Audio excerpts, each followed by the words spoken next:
L'histoire est souvent présentée comme une ligne droite. Une suite logique d'événements, expliqués, classés, validés, puis enseignés comme des vérités définitives. À l'école, dans les manuels, dans les documentaires grand public, on nous apprend que tout a été compris, enquêté, résolu. Pourtant, dès que l'on gratte un peu la surface, quelque chose dérange. Des silences, des incohérences, des questions laissées sans réponse. Et parfois, des faits bien réels qui ne collent tout simplement pas avec la version officielle. Car l'histoire n'est pas écrite par une entité neutre. Elle est écrite par des hommes, dans un contexte politique, militaire, idéologique. Elle est filtrée, simplifiée, parfois corrigée. Non pas forcément pour mentir, mais pour rendre un récit acceptable, stable, transmissible. Pourtant, certains événements majeurs résistent encore aujourd'hui à cette mise en ordre.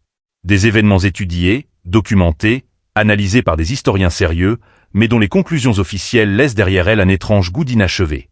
Le premier de ces événements se déroule le 22 novembre 1963, à Dallas, au Texas. Ce jour-là, le président des États-Unis, John Fitzgerald Kennedy, est assassiné en plein cortège officiel. La scène est filmée, photographiée, observée par des dizaines de témoins. Quelques heures plus tard, un suspect est arrêté. Lee Harvey Oswald. Moins de 2 jours après, il est lui-même abattu en direct à la télévision. Très rapidement, une commission d'enquête est mise en place. Elle conclura que Oswald a agi seul. Un tireur isolé. Une affaire classée. Mais dès la publication du rapport Warren, des doutes apparaissent. Trop vite. Trop proprement. Les trajectoires balistiques décrites nécessitent une balle dite magique, capable de changer plusieurs fois de direction tout en traversant plusieurs corps et en ressortant presque intacte. Des témoins affirment avoir entendu des tirs venant de directions différentes. Certains parlent d'une colline. Herbius. D'autres décrivent des odeurs de poudre ailleurs que dans le dépôt de livres où Oswald aurait tiré. Pendant des décennies, des milliers de documents restent classifiés. Certains ne seront déclassifiés que plus de 50 ans plus tard. Même aujourd'hui, tous ne sont pas accessibles. Pourquoi autant de secrets autour d'un simple tireur isolé?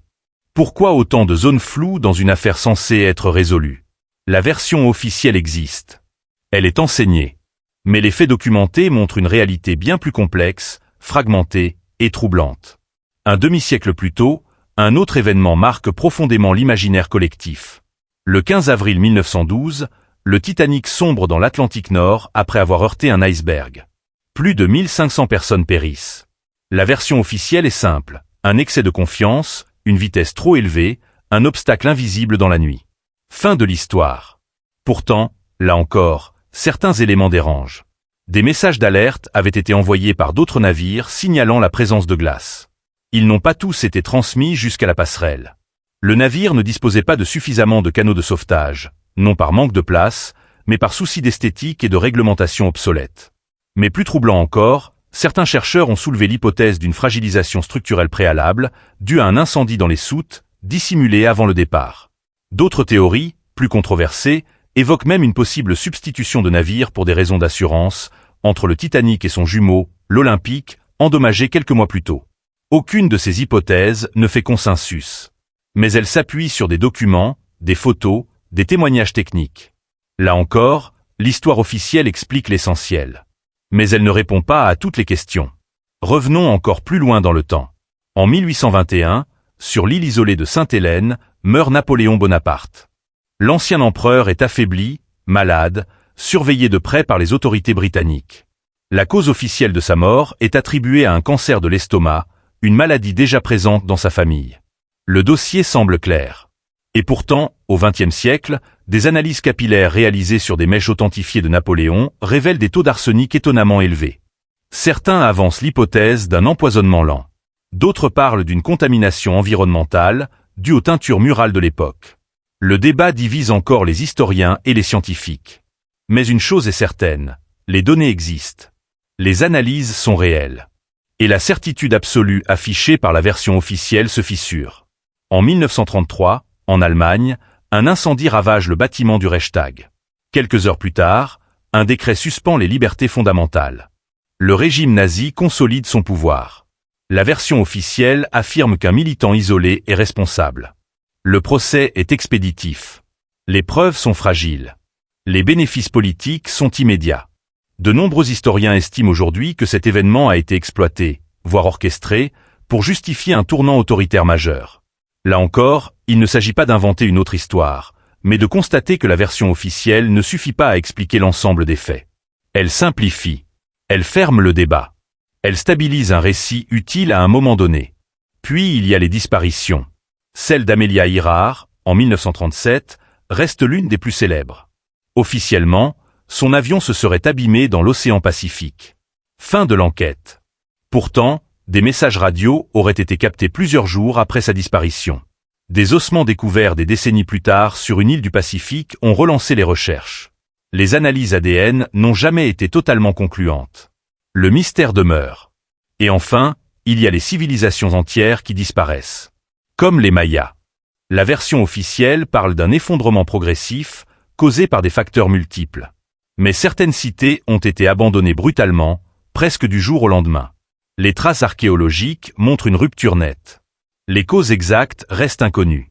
Guerres internes, catastrophe climatique, Effondrement politique, aucune réponse définitive. Tous ces événements ont un point commun. Ils montrent que l'histoire n'est pas un bloc figé. Elle est un chantier permanent, une enquête sans fin, et surtout, un récit humain, avec ses erreurs, ses angles morts, ses silences volontaires ou involontaires.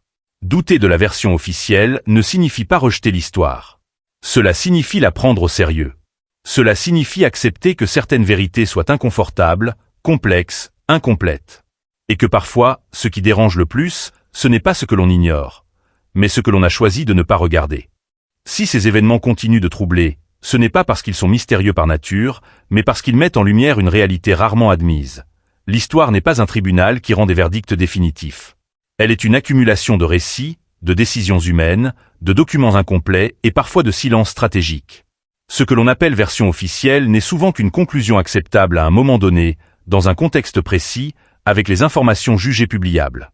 Dans de nombreux cas, les zones d'ombre apparaissent non pas à cause d'un manque de preuves, mais à cause d'un excès de contrôle.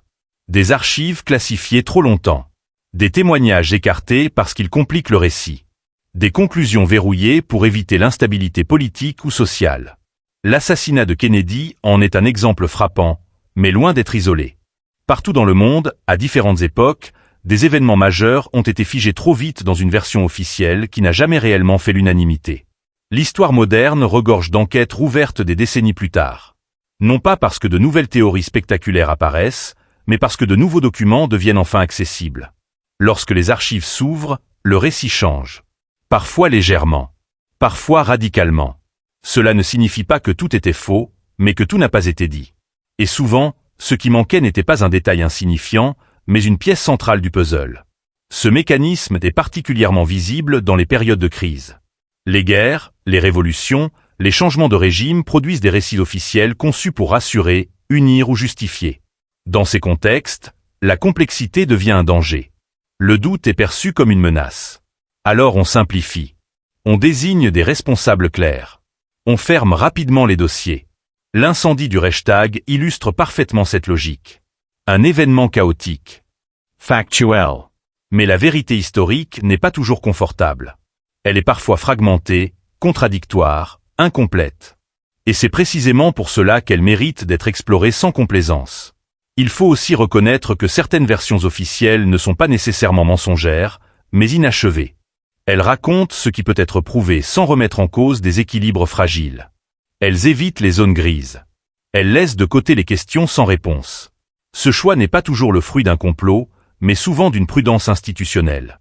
Pourtant, cette prudence a un coût.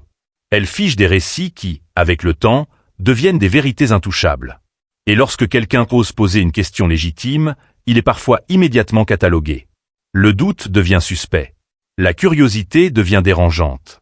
Or, l'histoire a toujours avancé grâce à ceux qui ont osé remettre en cause ce qui semblait acquis. Les grandes découvertes historiques n'ont jamais été faites par ceux qui acceptaient aveuglément les versions dominantes. Elles ont été faites par ceux qui ont relu les archives, comparé les sources, accepté l'inconfort du doute. C'est ainsi que l'on a corrigé des erreurs majeures, réhabilité des figures oubliées, et compris des événements longtemps mal interprétés. Ce que cet événement nous enseigne, ce n'est pas que l'histoire est fausse, mais qu'elle est humaine. Faite de décisions, de compromis, de silence et parfois d'oubli volontaire. Elle évolue avec le temps, les technologies, les mentalités. Et chaque génération a la responsabilité de la réexaminer, non pour la détruire, mais pour l'affiner.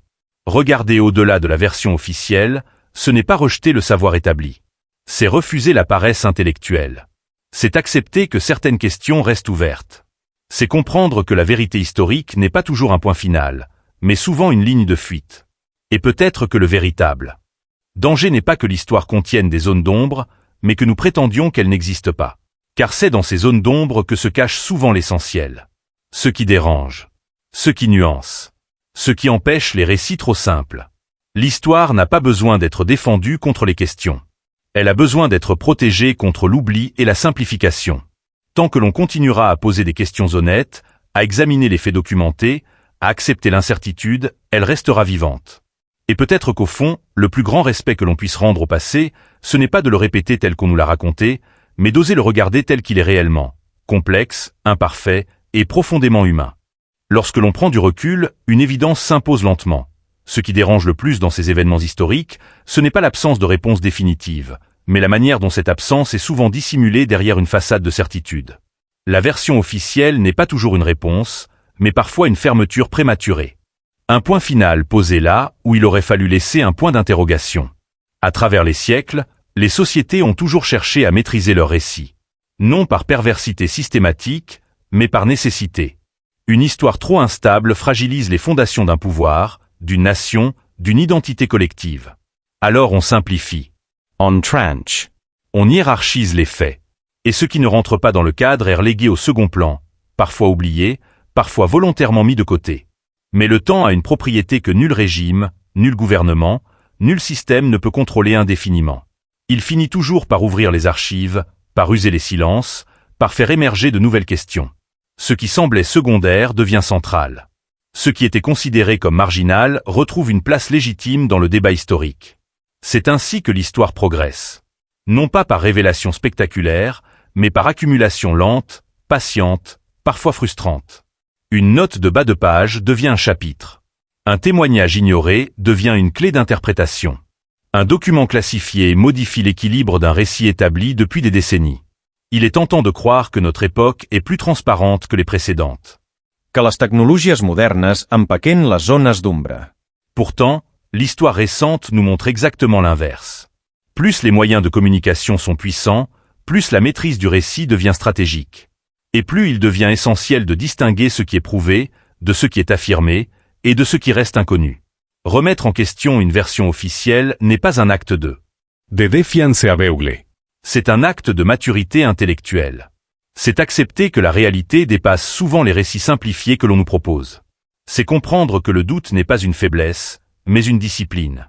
Une manière rigoureuse d'aborder le passé sans le déformer, ni le sacraliser. Les événements que nous avons explorés ne sont pas des anomalies isolées. Ils sont les symptômes d'un phénomène plus large. La tension permanente entre la complexité des faits et la nécessité humaine de raconter des histoires claires. Cette tension ne disparaîtra jamais. Elle est au cœur même de l'écriture de l'histoire. Ce qui importe alors, ce n'est pas de choisir entre croire ou rejeter la version officielle, mais de conserver une posture active. Lire plusieurs sources. Comprendre le contexte. Identifier les intérêts en jeu, accepter que certaines questions restent ouvertes, parfois pour toujours. Car l'histoire n'est pas un tribunal où l'on prononce des verdicts définitifs. Elle est une enquête inachevée, transmise de génération en génération. Chaque époque y ajoute ses outils, ses sensibilités, ses angles morts et ses éclairages nouveaux. Et chaque génération a le devoir de ne pas confondre récit transmis et vérité absolue. Peut-être que le véritable enjeu n'est pas de découvrir une vérité cachée, mais d'apprendre à vivre avec une vérité partielle. À accepter que le passé ne se laisse jamais totalement enfermer dans un récit unique. À comprendre que ce qui fait la richesse de l'histoire, ce sont justement ses aspérités, ses contradictions, ses silences. Lorsque l'on cesse de chercher des réponses simples, quelque chose change dans notre rapport au passé. L'histoire cesse d'être un décor figé. Elle devient un dialogue. Une conversation entre les vivants et les morts. Une invitation à penser, à douter, à nuancer. Et c'est peut-être là que réside la véritable leçon de ces événements qui ne collent pas. Ils nous rappellent que comprendre le passé ne consiste pas à réciter des conclusions, mais à accepter l'effort de réflexion. À résister à la tentation du confort intellectuel. À regarder les faits, même lorsqu'il dérange. Car une histoire sans question est une histoire morte. Et une histoire vivante est toujours, par nature, inachevée.